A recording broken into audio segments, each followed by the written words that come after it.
तमेव माता च पिता तमेव तमेव बंधु च सखा तमेव तुमेव विद्या द्रविणम तमेव तमेव सर्वम मम देव देवा।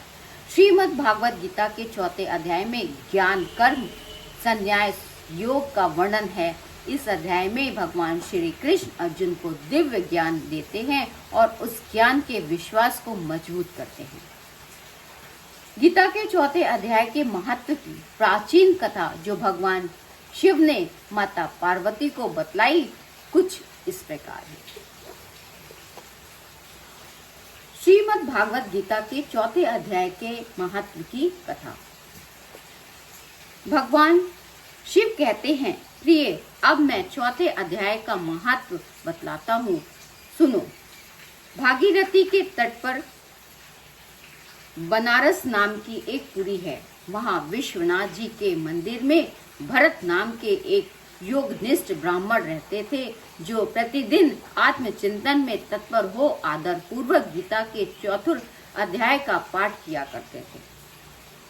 उसके अभ्यास से उनका अंतःकरण निर्मल हो गया था। वे शीत उष्ण आदि द्वंद्वों से भी कभी व्यथित नहीं होते थे। एक समय की बात है, तपोधन नगरी की सीमा के स्थित देवताओं का दर्शन करने की इच्छा से भ्रमण करते हुए नगर से बाहर निकले। वहां बेर के वृक्ष के नीचे गए, उसी की जड़ में विश्राम करने लगे।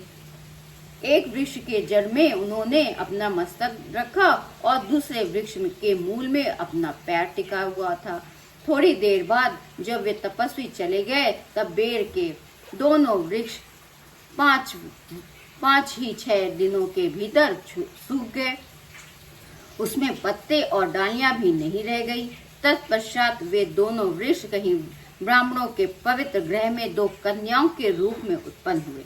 वे 2 कन्याएं जब बढ़कर 7 वर्ष की हो गई, तब उन्होंने दूर देश से घूमकर आए हुए भगवत मुनि को देखा। देखते ही वे दोनों उनके चरणों में पड़ गई और मीठी वाणी से बोली, मुनि, आपकी ही कृपा से हम दोनों का उद्धार हुआ। हमने बेर की योनि त्याग कर मानव शरीर प्राप्त किया था। उसके इस प्रकार कहने पर मुनि को बड़ा ही विस्मय हुआ। उन्होंने पूछा, पुत्रियों, मैंने कब और किस साधन से तुम्हें मुक्त किया था, तथा यह भी बतलाओ कि तुमने बेर के वृक्ष की होने का कारण क्या था, क्योंकि इस समय इस विषय में मुझे कुछ भी याद नहीं है।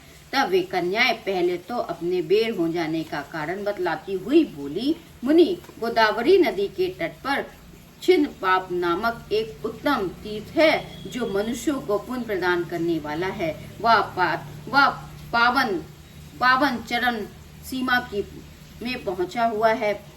इस तीर्थ में सत्यता नामक एक तपस्वी बड़ी कठोर तपस्या कर रहे थे। वे ग्रीष्म ऋतु के प्रज्वलित अग्नियों के बीच में बैठते थे।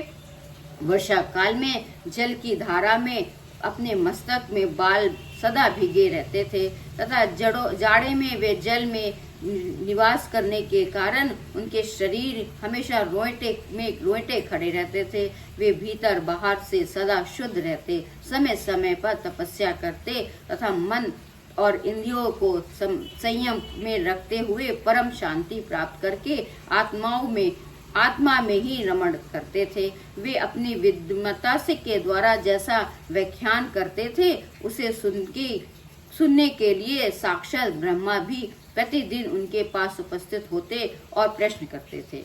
ब्राह्मण के साथ उनका संकोच नहीं रहता था, अतः उनके आने पर भी वे सदा तपस्या में मग्न रहते।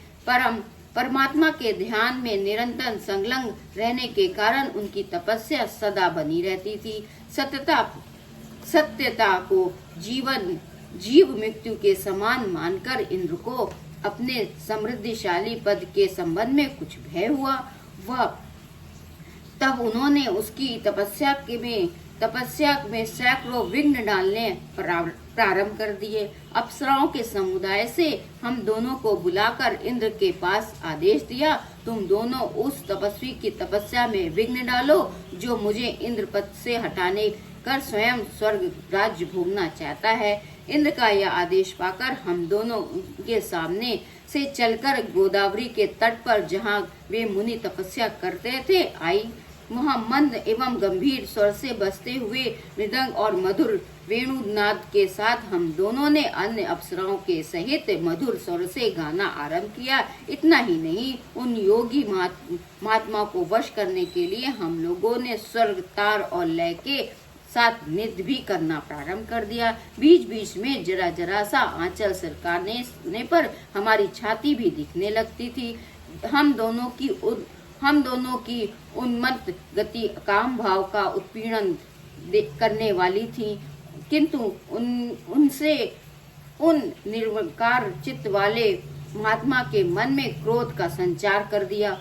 तब उन्होंने हाथ से जड़ छोड़कर हमें क्रोधपूर्वक श्राप दे दिया, अरे तू दोनों गंगा जी के तट पर बेर के पेड़ हो जाओगे। यह सुनकर हम लोगों ने बड़ी विनय के साथ कहा, महात्मा हम दोनों पराधीन थी, अतः हमारे द्वारा जो दुष्कर्म बन गया है उसे आप क्षमा करें। जो यूं कहकर हमने मुनि को प्रसन्न किया और तब पवित्र चित्त वाले मुनि ने हमारे शापों का उद्धार की अवधि निश्चित करते हुए बोला, भरत मुनि के आने पर ही तुम दोनों यह श्राप तक लागू होगा। उसके बाद तुम लोगों का मृत्यु लोक में जन्म होगा और पुनर्जन्म की स्मृति बनी रहेगी।